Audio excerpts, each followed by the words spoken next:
Hello dear students. तो आइए बात करते हैं एसएससी पीवाईक्यू की पेज नंबर 16 की। पेज नंबर 15 तक हमने कर लिया है, तो ये पेज नंबर 16 है। बिरजा मंदिर, राजरानी मंदिर और समलेश्वरी मंदिर, ये सभी कहाँ पर है? तो उड़ीसा में स्थित है। बिरजा मंदिर, राजरानी मंदिर, समलेश्वरी मंदिर सभी कहाँ है? उड़ीसा में है। उड़ीसा की राजधानी है भुवनेश्वर। आगे देख लेते हैं। महाबलीपुरम में पंचरथों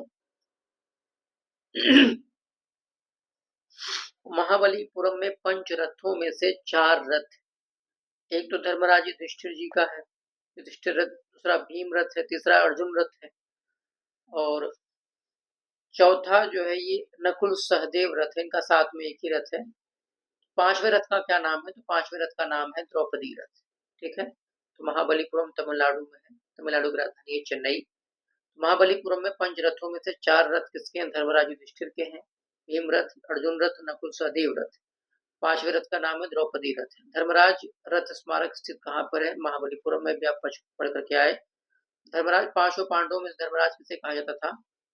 तो युधिष्ठिर को। वैसे भी धर्मराज किसे कहा जाता है? तो यम यम देवता को धर्मराज कहा जाता है।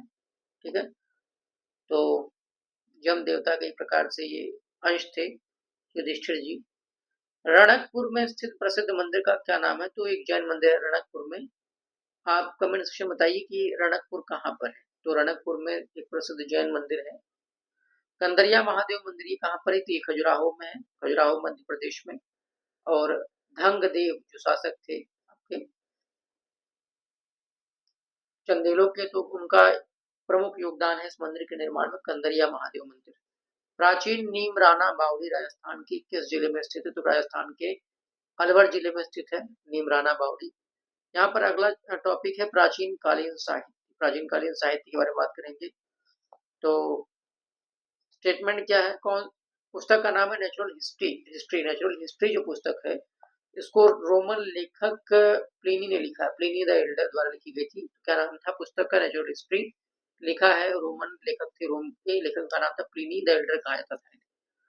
प्राचीन भारत के सबसे प्रसिद्ध वैदिक ग्रंथों में से एक है मनुस्मृति, और ये संस्कृत में लिखा गया था। इसमें मनुस्मृति किस भाषा में लिखा गया? मनुस्मृति संस्कृत भाषा में। 12वीं शताब्दी ईस्वी में लिखी गई पुस्तक राजतरंगिणी। पहली बात तो कितने तरंग थे इसमें? 8 तरंग थे। किसने लिखा है इसको? इसको लिखा है कल्हड़ ने। इसने कल्हड़ ने। ठीक है। कश्मीर राज्य का इतिहास इसमें दिया गया है। तो राजतरंगिणी जो है ये कश्मीर राज्य के इतिहास के बारे में है। 8 तरंग इसमें है। कल्हड़ ने इसको लिखा है। और कब लिखा है? 12वीं शताब्दी ईस्वी में। ठीक है ना। 1148 के आसपास ये लिखी गई थी। कश्मीर का इतिहास उसमें इसका वर्णन है। और एक प्रकार से हिंदी में जो कह सकते हैं कि पहला ये महाकाव्य टाइप का था। ठीक है। तो राजतरंगिणी। किसने इंडिका लिखी थी, जिसमें स्मॉल राजवंश के शासन के समय के भारत का वर्णन था? तो मेगास्थनीज ने लिखी थी इंडिका। मेगास्थनीज ये सेल्यूकस निकेटर का राजदूत था। किसके दरबार में? चंद्रगुप्त मौर्य के दरबार। ठीक है। तो उन्होंने इंडिका लिखी थी। इसमें मौर्य शासन के समय के भारत का वर्णन था। दंत कथाओं के संग्रह पंचतंत्र की रचना किसने की थी? तो विष्णु शर्मा जी ने पंचतंत्र की रचना की थी। सबसे अधिक भाषाओं में अगर किसी पुस्तक की बात कही गई है, कौन सी पुस्तक इसका सबसे अधिक भाषाओं में अनुवाद हुआ है? तो पंचतंत्र का विष्णु शर्मा ने लिखा था। ऐसे हितोपदेश है। हितोपदेश किसने लिखा है? हितोपदेश लिख रहा है नारायण पंडित ने। नारायण पंडित। ठीक है। पंपा द्वारा रचित ग्रंथ विक्रमार्जुन विजय, ये किस भाषा में लिखा गया? कन्नड़ भाषा में लिखा गया है। तो पंपा द्वारा रचित विक्रमार्जुन विजय ये लिखा है किस भाषा में? कन्नड़ में। कन्नड़ में। मेघदूत की रचना किसने की थी? कालिदास। कालिदास जी ने की थी। इनको भारत का शेक्सपियर कहा जाता है कालिदास को। ये हो गया। आगे देख लेते हैं। मेगास्थनीज की पुस्तक इंडिका में भारतीय समाज को कितने वर्गों का उल्लेख है? 7 वर्गों का उल्लेख है। मेगास्थनीज के बारे में बता चुका हूँ। भारतनाट्यम के सैद्धांतिक नींव पाई गई है कहाँ पर? नाट्य शास्त्र में। नाट्य शास्त्र को 5वां वेद भी कहा जाता है।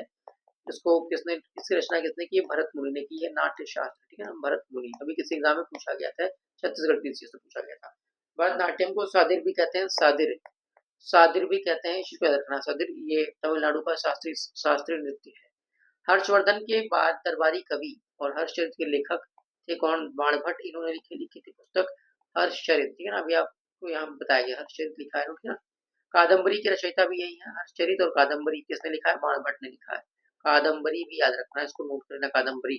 हर्षवर्धन ने भी कुछ लिखा है सर? हाँ, नागानंद, रत्नावली और प्रियदर्शिका, ये तीनों ही किसने लिखा है? हर्षवर्धन ने। हर्षवर्धन का शासनकाल था 606 ईस्वी से 647 तक, ठीक है। और प्रयागराज में महाकुंभ का आयोजन, सॉरी नॉट महाकुंभ, महाकुंभ में निकल रहा है बार-बार मुझसे, महाकुंभ में जैसा कोई शब्द ही नहीं है, ठीक है। तो कुंभ केवल, नॉट महाकुंभ, ठीक है ना, ये तो महाकुंभ बना दिया गया है राजनीतिक दलों द्वारा, इसको राजनीतिक रंग देने के लिए, ठीक है। हर्षवर्धन ने ही कुंभ मेला की शुरुआत करवाई थी 644 ईस्वी में, कहाँ पर? प्रयागराज में। तो प्रयागराज में कुंभ मेला की शुरुआत किसने करवाई थी? हर्षवर्धन ने, ऐसा माना गया है। दो महाकाव्य रघुवंश और कुमार संभव, ये किसकी रचना है? ये कालिदास की रचना है। अभी आप देख करके आए, मेघदूतम, शकुंतलम, अभिज्ञान शाकुंतलम, सब किसकी रचना है? कालिदास की। कश्मीर के इतिहास का सबसे विस्तृत विवरण कहाँ पर राष्ट्रंगली में मिला हुआ है? कश्मीर का इतिहास कर्लर ने लिखा है, 12वीं शताब्दी में, ठीक है। 8 तरंग है इसमें। कालिदास रचित नाटक अभिज्ञान शाकुंतलम, शकुंतला और राजा दुष्यंत की प्रेम कथा है, तो शकुंतला और दुष्यंत की प्रेम कथा कालिदास, ठीक है ना। ये इनको भारत का शेक्सपियर कहा जाता है, और इनकी पत्नी का नाम था विद्युत्मा, ठीक है। तो पत्नी से काफी ज्यादा प्रेरित थे ये। राजतरंगिणी किसकी कृति है? तो कल्हड़ की, बता चुका हूँ कई बार इसके बारे में। कल्हड़ एक लेखक थे जिन्होंने कहाँ के राजाओं के बारे में संस्कृत कविता लिखी थी, तो संस्कृत कविता थी ये कश्मीर के राजाओं के बारे में, ठीक है ना। कल्हड़ ने क्या लिखा था? राजतरंगिणी। और राजतरंगिणी कितने तरंग? 8 तरंग, और 1148 के आसपास इसे लिखा गया था कल्हड़ के द्वारा। किस भाषा में? संस्कृत भाषा में, इसको भी याद रखना है। कहीं मैंने अगर हिंदी बोला उसको आप करेक्शन कर लीजिएगा। संस्कृत भाषा में लिखी गई थी कविता, कश्मीर के इतिहास के बारे में। इस तरीके से पेज नंबर 16 कवर हुआ। Thank you.